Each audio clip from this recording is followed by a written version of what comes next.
Salut à tous, j'espère que vous allez bien, que vous êtes en forme, d'autant plus qu'on va revenir sur du sport. Il y a quelques temps déjà, j'avais fait le test de Super Sidekicks 1 et 2. Il fallait donc continuer avec le troisième volet.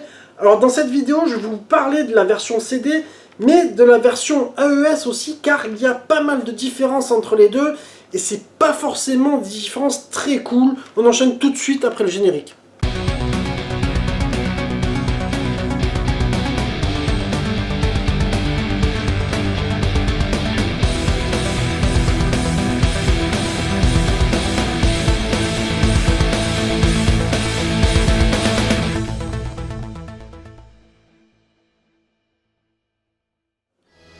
Super Sidekick 3 est sorti en 1995 sur la borne MVS ainsi que la console AES et il a eu droit donc à sa version Neo Geo CD. Tu peux aussi le trouver sur les compiles PS2 Arcade Classique qui est sorti aussi sur PSP et sur Wii. Donc là tu vas arriver sur le troisième opus de la saga. Je te dirais qu'il n'y a pas non plus d'énormes nouveautés, hein. Franchement c'est pas flagrant, hein, c'est pas ouf. Tu as quelques petits trucs qui ont été rajoutés. Tu vois, à un moment donné, par exemple, dans les matchs, quand tu arrives avec ton joueur pas loin de la surface de réparation, tu avais une option pour appuyer sur le bouton, je crois que c'était Shoot qui avait écrit, et en fait, ça te mettait une interface où tu voyais le gardien de l'équipe adverse, et toi, tu pouvais tirer un petit peu comme si tu faisais un penalty quelque part. Tu vois. Et là, ils ont changé un petit peu la donne, la vue n'est pas la même, et c'est peut-être un petit peu plus dynamique, alors c'est sympathique, pourquoi pas après tout.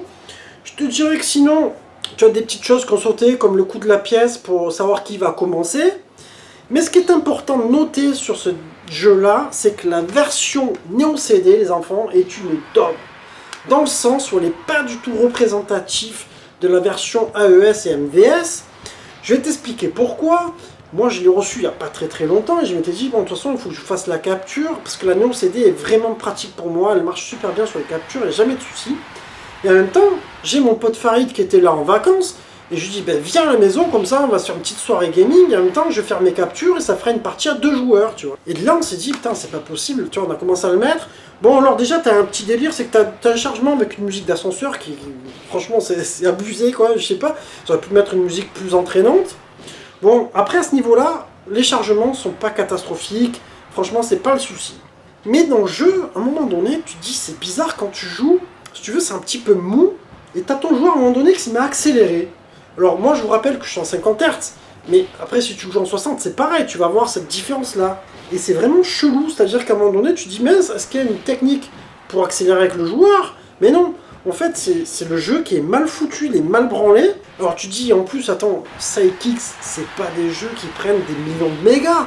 Sur AES, c'est des jeux à 150 ou 200 mégas, je crois, les plus gros, maximum. Enfin, c'est pas un truc de fou, tu vois. Et là, ils ont pas réussi à le mettre sur la CD, c'est un truc de dingue. Et puis, t'as des choses qui ont sauté. C'est-à-dire que, quand tu marques un but, par exemple, tu avais de belles illustrations, des animations, tu vois, des joueurs qui se prennent dans les bras, machin, tout ça. Ben, tout ça, c'est un petit peu sauté. Tu as aussi des digits vocales qui ne sont plus là. Et tu te dis, c'est pas possible, en plus on est sur un format CD, c'est là où tu devrais en avoir le plus. Et donc une version assez décevante, et je t'avoue que du coup on est repassé sur la version AES que j'ai sur l'Arcade Stick Pro, et on s'est dit non mais c'est pas possible, il y a vraiment un problème. Donc les amis, c'est un jeu qui coûte 20 balles, mais franchement, si vous avez celui-ci, si vous avez le Super Sidekick 2, pas la peine d'acheter le 3. Sur la Neo CD, le 3 ça le fait pas du tout. Donc voilà, c'était une petite phase d'avertissement. Mais ce que je vais te proposer peut-être, c'est de passer directement au test. Il faut savoir que la version non CD, moi je vais pas vous mettre de notes pour cette version-là. J'ai trouvé des notes à 5 et 6 sur 10 sur le net. Mais je vais vous faire un test plutôt de la version AES, c'est carrément plus intéressant. Graphiquement, je t'avoue que le jeu, je le trouve un petit peu plus fin. C'est pas dingue, hein, c'est comme une mise à jour de FIFA et de PES, les enfants. Tu vois que les personnages sont un petit peu... Enfin, les personnages, tu vois, les joueurs, quoi, ils sont un petit peu mieux finis.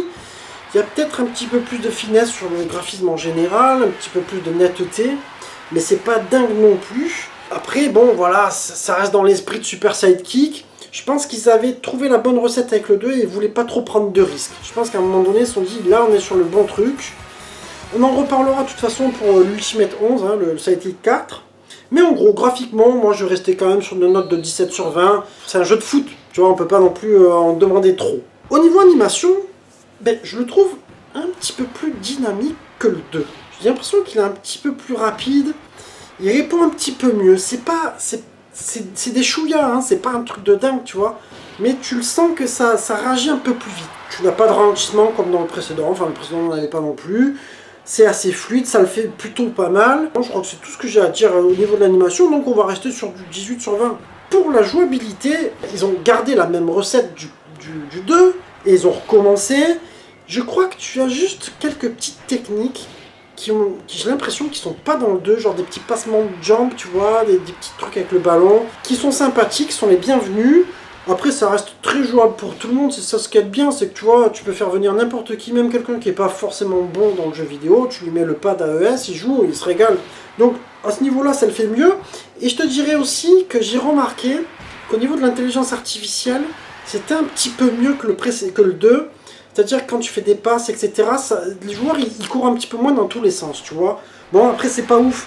Mais tu sens qu'il y a des petites améliorations dans le fond, tu vois. Donc en jouabilité, on va rester sur du 18 sur 20. Au niveau mix sonore, bon, au niveau des bruitages, ça reste là un peu la même chose. J'ai pas eu l'impression qu'ils aient vraiment changé le bruit du ballon, tu vois. T'as le bruit du public, comme d'hab, t'as les petites musiques qui sont sympathiques. Mais il y a une très grande option super délirante pour nous les enfants, et ça je t'encourage à le tester parce que tu vas rigoler, c'est que le jeu, tu vas dans les options et tu vas pouvoir mettre le langage français. Et donc, tu sens que ça n'a pas été doublé par des Français eux-mêmes, parce qu'à un moment donné, par exemple, tu vas mettre un tacle sur un joueur, et tu vas entendre blessure légère, enfin tu vas avoir une espèce d'accent, et c'est assez délirant. Mais je trouve qu'ils ont fait l'effort de le traduire pour les Français. Peut-être qu'il y avait finalement pas mal de public chez nous pour ce jeu-là. Et c'est donc là aussi où je te disais sur Néon CD, bah, carrément les voix elles ont été sautées, quoi. Alors, tu mets le français pour rien, t'as juste la traduction en gros. Donc niveau mix sonore, voilà, on va rester sur du 17 sur 20. En durée de vie, bon après c'est un jeu de foot, tu vas le finir aussi facilement que les autres. Je te dirais que si t'as que le 3 sur iOS, ben tu vas certainement, ça suffit, ça fait le café pour les potes qui viennent à la maison. Si t'as que le 2, t'as pas forcément besoin d'avoir le 3, mais voilà, après c'est un bon jeu de foot, tu vas kiffer et rejouer souvent si tu l'as en AES. Je vais rester sur un 16 sur 20 pour la durée de vie. En verdict, je tombe sur une note de 17,5. On va un petit peu rejoindre l'histoire de la durée de vie là, tu vois. C'est-à-dire que c'est un jeu qui n'est pas forcément indispensable. Si tu as déjà le 2, franchement, tu vas délirer avec tes potes, c'est pareil, tu mets le 3, ça va être un petit peu mieux, à moins que tu sois vraiment un grand fan de la licence. Et là, je comprendrais complètement que tu as envie d'avoir le 3, qui est un petit peu au-dessus. Je pense que, de toute façon, le podium, pour moi, il y aura le 1 aussi, parce que le 1, il est carrément exceptionnel sur une jouabilité qui n'a rien à voir. Et après, ça pourrait se disputer entre le 2 et le 3. Donc voilà, ça reste quand même un jeu très sympa, mais il me semble quand même que, au niveau accessibilité, au niveau du prix en AES, il est quand même pas mal plus cher que le 2. Je crois qu'au Japon, tu le trouves à 250 ou 300 balles, si je dis pas de conneries, mais je sais que le 2, tu es plutôt sur du 150 chez nous. Voilà, donc après à toi de voir. Sinon, tu joues en émulation et puis ça le fait très très bien. Voilà, on arrive sur la fin de ma vidéo. J'espère qu'elle vous aura plu. Et puis, je vous dis à très bientôt les amis. Ciao, ciao.